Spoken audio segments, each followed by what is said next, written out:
Una trentina di vigili del fuoco del distaccamento di Licata del comando provinciale di Agrigento, con l'ausilio dei colleghi del Movimento Terra di Palermo, Trapani e Messina, sono impegnati da ora a rimuovere le macerie della palazzina di via Soldato d'Andrea, nella località balneare della Playa Licata, crollata nel tardo pomeriggio della Domenica delle Palme.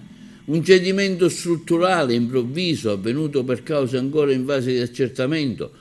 La palazzina, a quanto pare disabitata, si è completamente sbriciolata al suolo. Scattato l'allarme, nella zona interessata sono intervenuti, oltre ai vigili del fuoco, i poliziotti del commissariato cittadino, il personale della protezione civile, i vertici dell'UTC del comune di Licata, gli agenti della polizia locale e i carabinieri.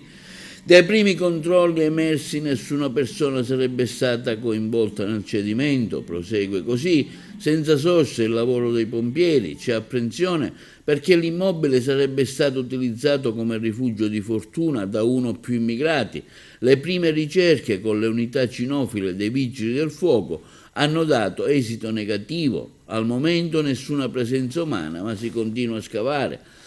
Sul posto anche il sindaco Angelo Balsamo, che ha dichiarato: ha fatto intervenire i mezzi meccanici privati per aiutare l'esecuzione dei lavori. Se i vigili del fuoco lo vorranno e se lo riterranno opportuno, potranno utilizzarli. Stanno scavando a mani nude, usando soltanto qualche piccone. Stanno facendo tutto con la massima cautela, proprio perché non sappiamo se tra le macerie vi sia o meno l'immigrato di cui non abbiamo notizie.